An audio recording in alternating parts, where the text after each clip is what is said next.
JFK Assassination.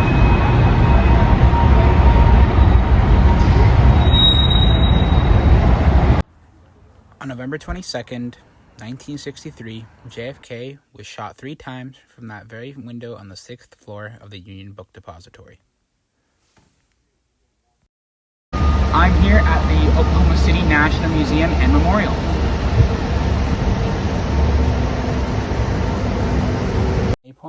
On April 19th, 1995, Timothy McVeigh drove a Ryder truck out front of the Murrah Federal Building and, believe it or not, detonated it, killing hundreds of people in seconds.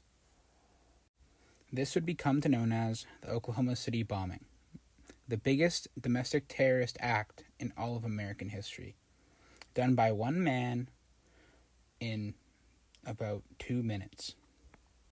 Not only killing adults, but also killing about 14 children as well. And charring one tree that would come to be known as the survivor tree of the Oklahoma City bombing. And leaving behind a legacy of trauma, pain, and fear that would last a lifetime of any human being and forever, as long as eternity goes on, for the people of Oklahoma City, and not only that, the people of the world over domestic terrorism. This was a setting event that set a key point in which we can never go back. We will forever be afraid of people from our own country, our neighbors even, detonating and killing hundreds of us.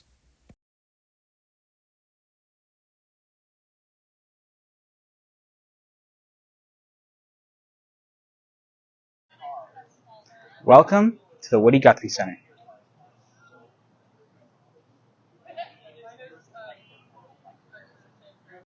This fella here is Woody Guthrie. Woody Guthrie was a man who traveled from Oklahoma City to many other parts of America, spreading his love and passion through his music. During the time of the Great Depression and the Dust Bowl in Oklahoma, there was a lot of pain and suffering and racism. But Woody Guthrie spread his loving and kind word amongst many people for many time to come. Last but not least, Greenwood. Greenwood, also known as Black Wall Street, was a big part of Tulsa, Oklahoma, of black people with a rich and heavy community. This community would later be burnt to the ground by a bunch of angry white residents who burned it to the ground over false accusations of a woman being hurt by one small boy from this city, leaving behind terror, fear, and tons of destruction, and killing thousands of black people, or black Americans. With many time later, they rebuilt and re-strengthened this part of town and honored this past, coming to terms with it and feeling hope. What's your name, and could you spell that out for us, please? My name is Terry Baccus, Terrybackus.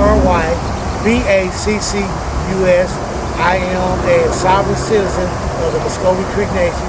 I reside here in Tulsa, Oklahoma, and I'm a tour guide in the Greenwood district. Perfect, thank you. Could I ask you, first of all, if you could define hope, the word, in 1 or 2 sentences, how would you define that? I would define hope as being optimistic about a situation. I would define hope as being just something that can maybe possibly glorify something that's good. We have hope in something. That's how I would define it. What did Greenwood originally symbolize in 1920? Well, it symbolized, what it symbolized was that people live together. Here's the thing about Greenwood. Greenwood became what it was not because it was included. It became Greenwood because it was excluded.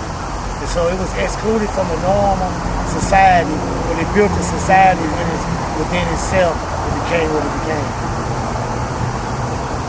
How did the meaning and symbolism shift after the massacre? Well, after the massacre, it really didn't shift. What happened was the people became together more. People got together and they had resiliency, and they rebuilt Greenwood grander and greater than it was before. How How does Greenwood's legacy promote resiliency? By just the character of the people that was in Greenwood, that the people moved forward. They didn't get down on themselves. For example, John and Lulu Williams in the Williams building, it went right back up again in 1922. And so by 1925, the people had a full in capacity. Greenwood was at full, operating its full self once again. Can any businesses be traced to Greenwood today? Yes, there's two businesses that can be retraced to the rebuilding of Greenwood, which is the Oklahoma Eagle newspaper, also T's Barbershop, which once was Tecumseh's Barbershop. And how did Booker T. Washington High School show the resilience of the Greenwood community after the massacre?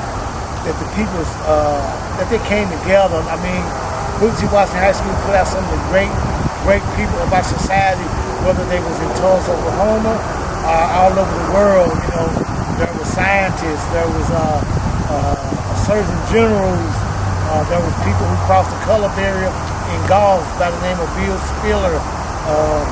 There was great historians like John Hope Franklin, the park that we're standing in today doing this interview. And so the people of Greenwood made a great impact in society. Thank you so much. Thank Can you we guys. ask you couple more questions? Is that all right? What's your favorite thing about Greenwood? Right now or then? Overall, well, my favorite thing about Greenwood is that Greenwood meant many different things to many different people. Everybody's story of Greenwood is going to be different, but it's always going to come back to community. It's always going to come back to resiliency. It's always going to come back to togetherness.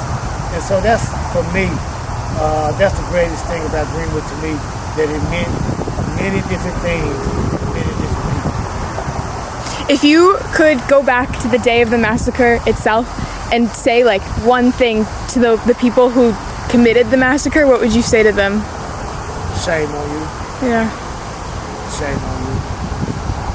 Shame on you. What would you say your favorite part of your tour was? Oh, all of it. I mean, I enjoy telling about Greenwood. I enjoy speaking about Greenwood. Like I said earlier, that Greenwood means many different things to many different people. So I want the people to know that about Greenwood, that it's not only my story, right? You know, I tell Greenwood stories. Like the massacre itself is basically a Tulsa story. It's not really a Greenwood story. I'm gonna have a Greenwood story to tell you pertaining to Greenwood and what it meant to people. What does Greenwood mean to you? What it means to me? Resiliency, hope. Like I said earlier, just mean many different things. I'm always gonna have something different to say about Greenwood, right? But it all go back to hope. It always go back to resiliency. It always go back to togetherness, right? It's always gonna be about community, about people being on one accord and moving in one way. Would you be able to just quickly expand on, you were talking about how you said one person might take this lesson from today and share it with 1 million people and change the world? Well, I mean, you know, like that's true. Like you never know who you might inspire, right? It's what, 25 of y'all possibly, you know. You just don't know which of you guys would take this message that I give to you and take it and then expound on it and build off of it and let the world know about it. Does that give you hope? Yes, it does. It gives me a lot of hope. It's like this. Every joint supply a need. Like my elbow joint, it supplied a need for me to move my arm up and down. My shoulder joint supply a need for me to walk. My knee joints, my hip. Every joint worked together. Everything worked together. So you guys are working with me once I give you what I give you, right? So what I'm doing is I'm importing into you. And then you can import it into someone else and take it further. You know, this right here, what I'm giving and what I'm telling, this right here, They take you all over the world. All over the world. Thank you so much. Thank you guys. Thank you for your time. Thank you. Thank you. Yeah, We'll make sure to find your YouTube channel and Okay. tag you in it. Yeah, good. That's easy.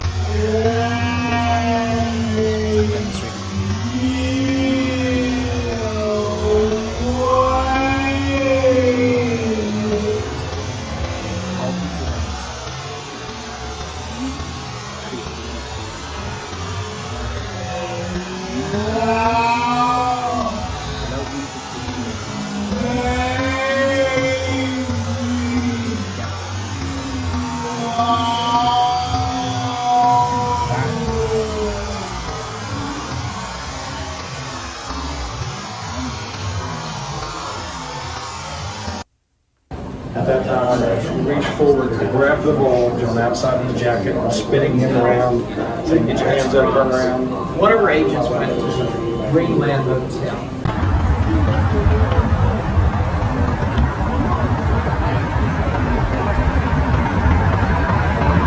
We weren't alive during 9/11. It was 5 years after I was born. What do you remember?